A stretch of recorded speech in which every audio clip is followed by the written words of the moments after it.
다 같이 신앙 고백하시겠습니다. 나는 전능하신 아버지 하나님 천지의 창조주를 믿습니다. 나는 그의 유일하신 아들 우리 주 예수 그리스도를 믿습니다.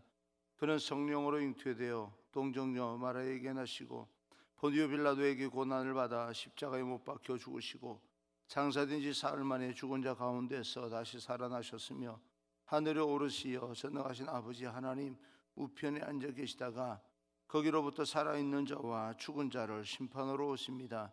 나는 성령을 믿으며 거룩한 공교회와 성도의 교제와 죄를 용서받는 것과 몸의 부활과 영생을 믿습니다. 아멘.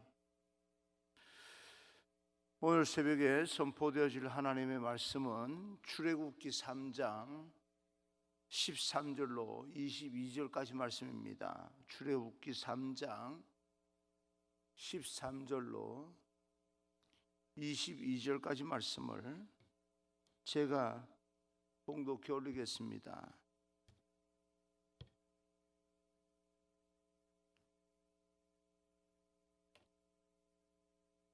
봉독해 올립니다. 모세가 하나님께 아뢰되 내가 이스라엘 자손에게 가서 이르기를 너희의 조상의 하나님이 나를 너희에게 보내셨다 하면 그들이 내게 묻기를 그의 이름이 무엇이냐 하리니 내가 무엇이라고 그들에게 말하리이까.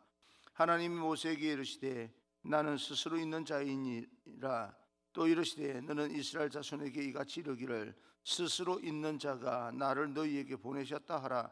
하나님이 또 모세에게 이르시되 너는 이스라엘 자손에게 이같이 이르기를 너희 조상의 하나님 여호와 곧 아브라함의 하나님 이삭의 하나님 야곱의 하나님께서 나를 너희에게 보내셨다 하라. 이는 나의 영원한 이름이요 대대로 기억할 나의 칭호니라.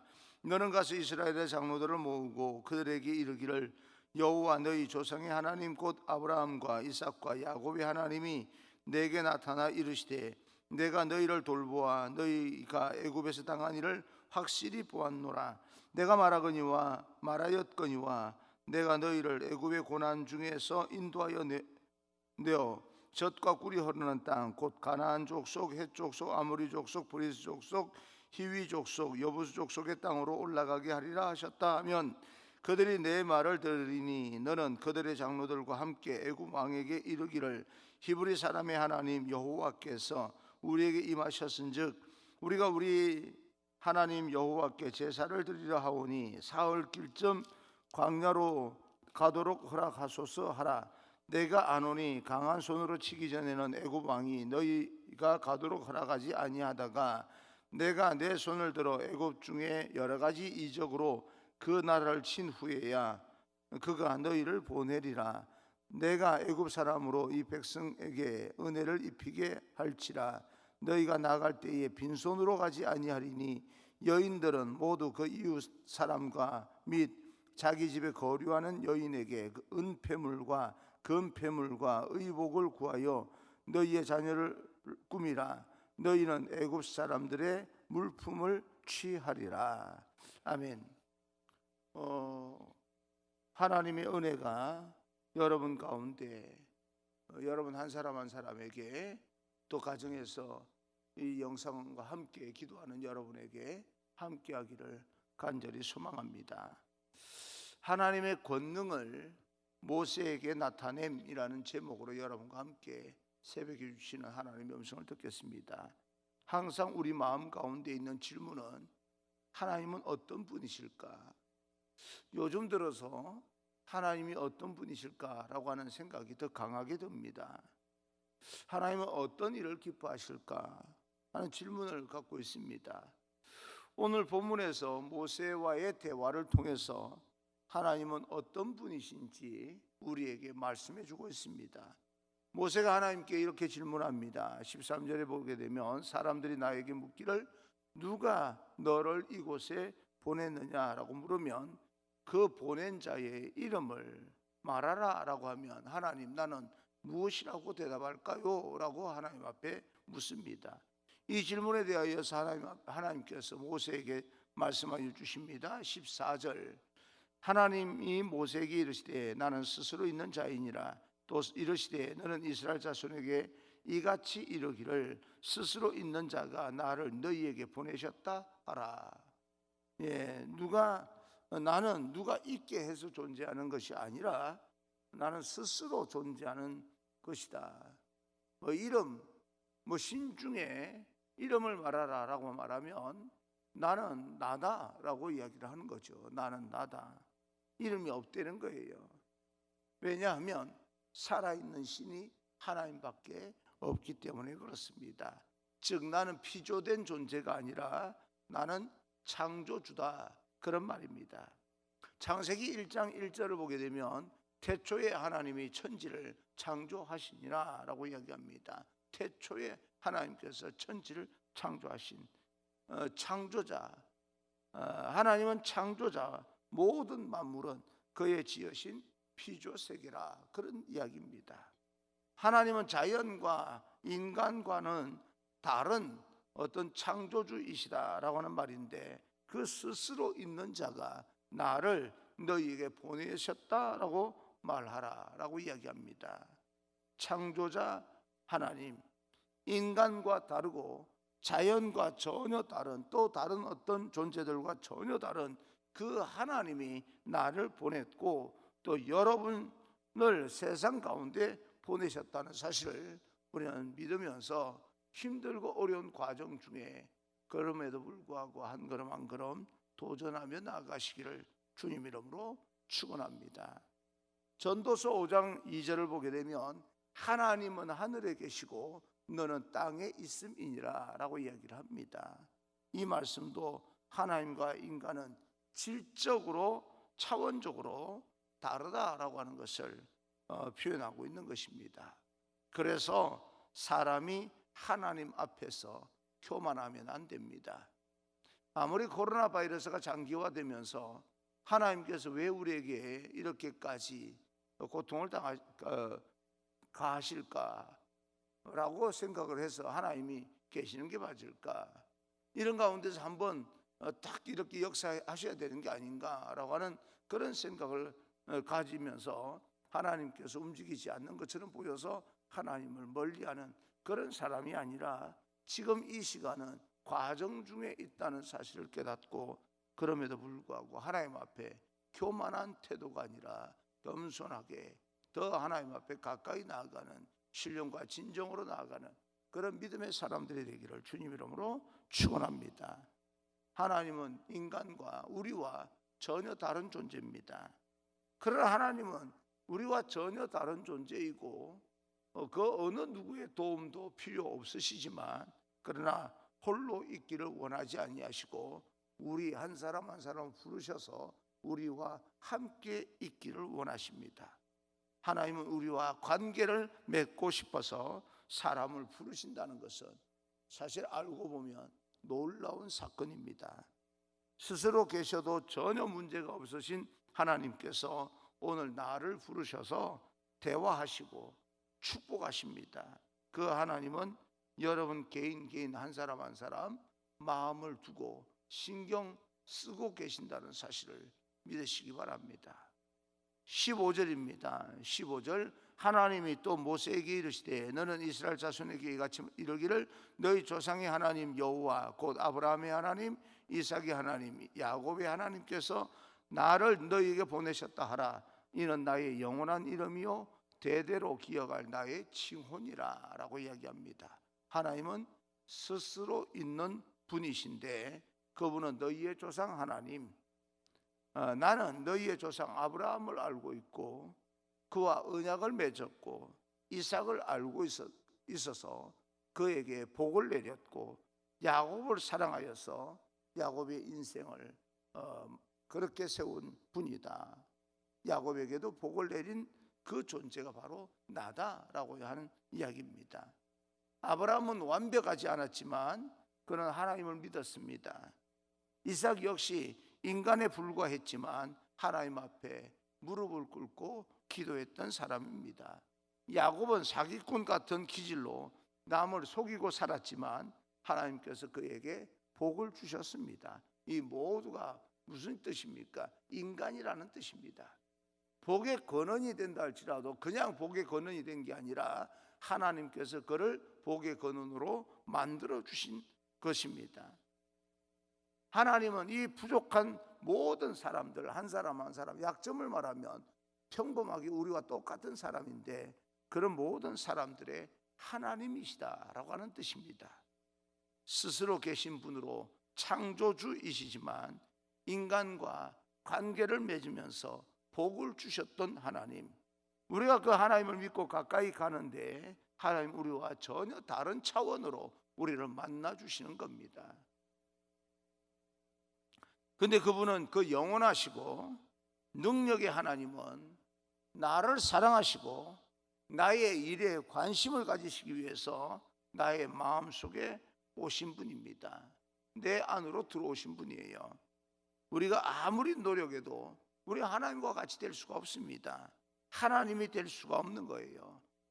하나님은 우리와 다른 초월적인 존재이기 때문에 그렇습니다. 그런데도 불구하고 그분은 나를 사랑하셔서 나의 사랑 가운데 오시고 나의 마음을 다스려 주시는 하나님, 하나님의 초월성과 하나님의 내재성, 내 안에 들어와 계시는 그 존재, 이것이 하나님의 속성입니다.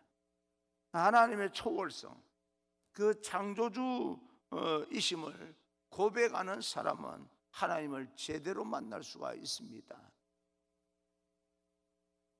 또다시 여러분에게 좀 계속해서 좀 이야기를 하면 짜증이 나서 하는 것처럼 들릴지는 모르겠지만 그런 차원이 아니라 우리가 하나님을 제대로 고백하지 못하면 하나님을 비대면 예배 뭐 이런 이야기를 하는 겁니다.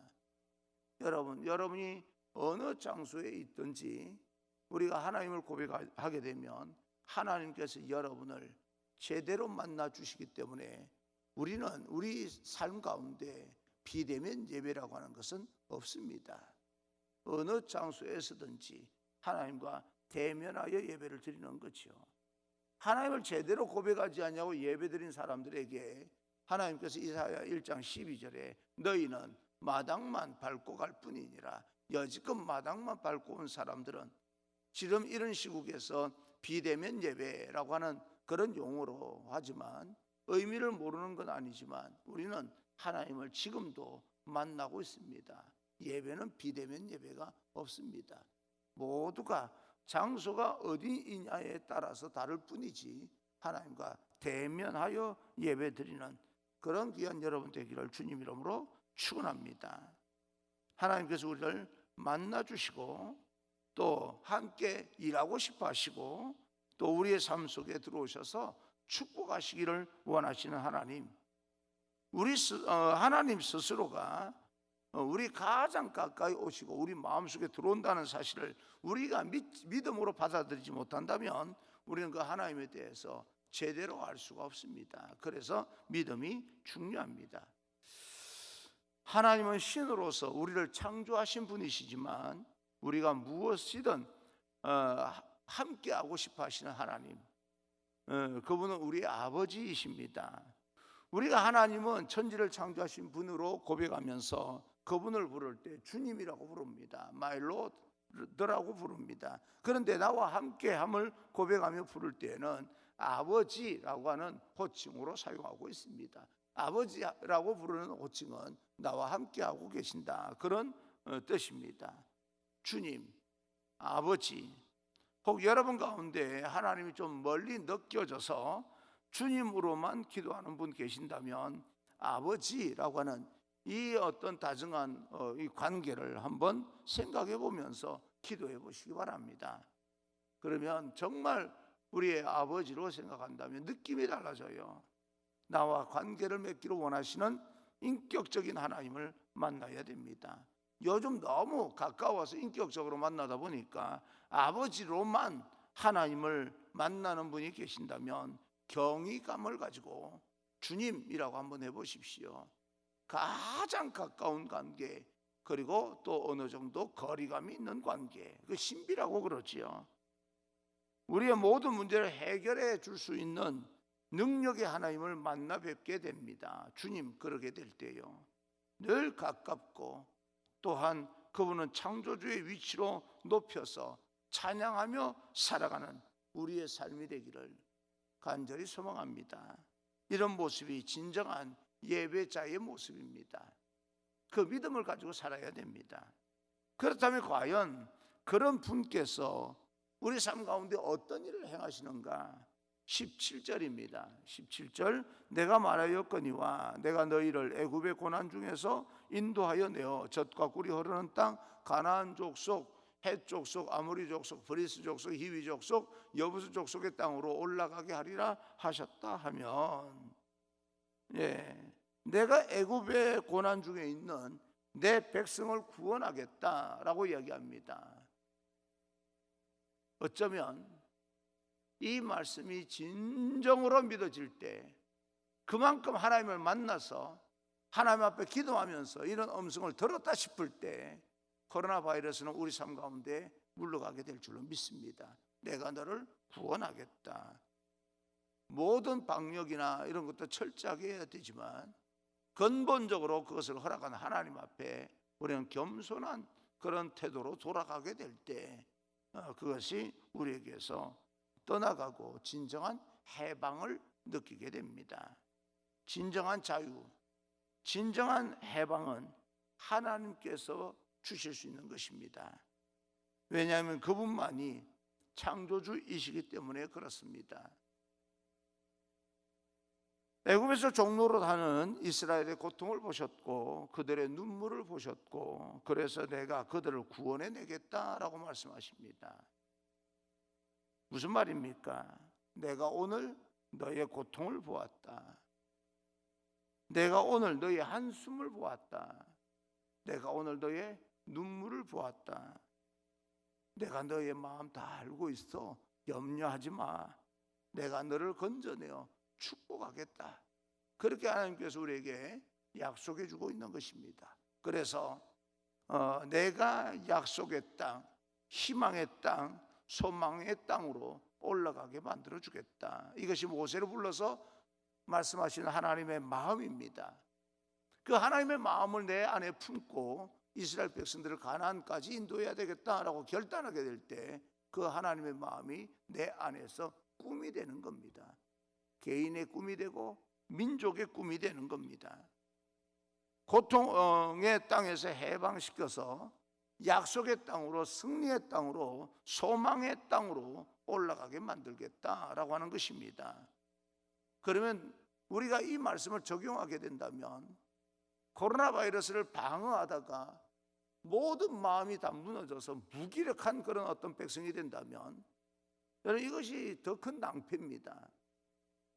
코로나 바이러스를 극복하는 그런 과정 중에 백성들의, 민족들의, 국민들의 마음이 무너지지 않도록 정말 어려운 가운데 하나하나를 극복하면서 마음을 회복할 수 있는 그런 정책이 나와야지, 아무리 코로나 바이러스가 무섭다 할지라도 그것이 지나가고 나서 뭘 어떻게 인생을 다시 한번 회복시킬 것인가라고 하는 것을 전혀 알지 못하게 무기력한 그런 존재가 되어버린다면 참 그것도 큰 낭패이기 때문에 교회가 아무리 타겟이 되어서 여러 가지 위협을 당하고 있다고 하지만 예배를 통해서 하나님을 만남을 통하여서 우리 다시 한번 세상을 도전할 수 있는 마음의 회복, 믿음의 회복, 그것을 꿈꾸며 함께 하나님 앞에 나가야 되는 것입니다.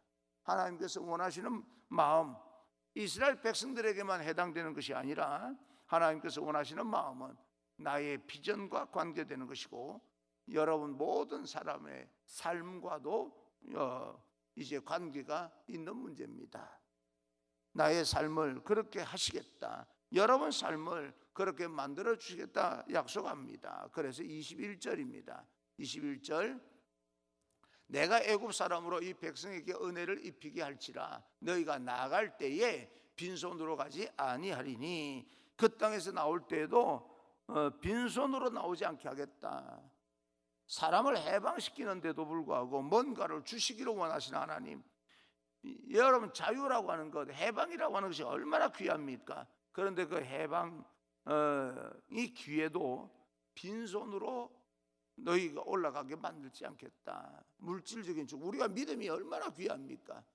우리가 예수님을 믿어서 천국 간다는 사실 이 한 가지만 가지고도요 이 세상에서 얼마든지 감사하며 감격하며 살아갈 수가 있습니다. 그런데 먹고 사는 문제도 내가 관심을 가지고 너에게 주겠다. 빈손으로 만들지 않겠다. 천국 가는 길에 절대 내가 너희를 빈손으로 그렇게 가도록 만들지 않겠다. 이 땅에 사는 동안에 영적인 그런 어떤 여러 가지 일들, 믿음을 비롯해서 우리가 천국까지 가는 동안에 가지고 있어야 될 영적인 생명들이 얼마나 귀한지 모르는데도 불구하고 예수 믿으면 영적으로 구원 받을 뿐만 아니라 세상 일용할 양식까지도 축복해 주겠다. 여기서 일용할 양식이라고 하는 것은 우리가 물질적으로 먹는 양식도 양식이지만 육체의 질병과 우리가 이 땅에 살아가는 모든 것, 필요한 모든 것들을 이야기하고 있는 것입니다. 하나님은 절망과 슬픔과 낭만과 고통 가운데서 해방시켜서 기쁨과 즐거움과 감사의 땅으로 올라가게 만드시는 겁니다. 그런데 이 땅에 사는 동안에 빈손으로 세상적인 말로 구질구질하게 사는 것이 아니라 세상적으로 더 풍성한 삶을 누리게 만들면서 천국 가게 하겠다. 그것이 하나님께서 우리에게 약속하신 것입니다. 사랑하는 성도 여러분, 하나님은 그렇게 우리 인생을 이끄십니다. 지금 힘들고 어려운 건 과정입니다. 절망하지 마십시오. 포기하지 마십시오. 하나님은 우리의 모든 삶을 구체적으로 알고 계십니다. 진정한 그런 해방과 진정한 자유를 주실 줄로 믿습니다. 여러분을 빈손으로 남겨두지 않습니다. 오늘도 이미 우리에게 허락하신 하나님의 그것으로 또 아무리 작은 것이고 힘들고 어렵다 할지라도 또 남은 것이 있지 않겠습니까? 살아가는데 우리가 지금 필요하면서 쓰고 있는 것이 있지 않습니까? 그것으로도 감사하며 하나님께 영광을 돌리게 될 때 하나님께서 말씀하신 빈손으로 가지 않게 하겠다라고 하는 그런 이 말씀의 의미를 분명 우리 삶 속에 깨닫게 될 줄로 믿습니다. 좋으신 하나님께 오늘도 여러분 삶의 자리에서 대면하여 예배드리는 그런 귀한 여러분 되기를 주님 이름으로 축원합니다. 하나님을 만나는 축복이 있기를 빕니다.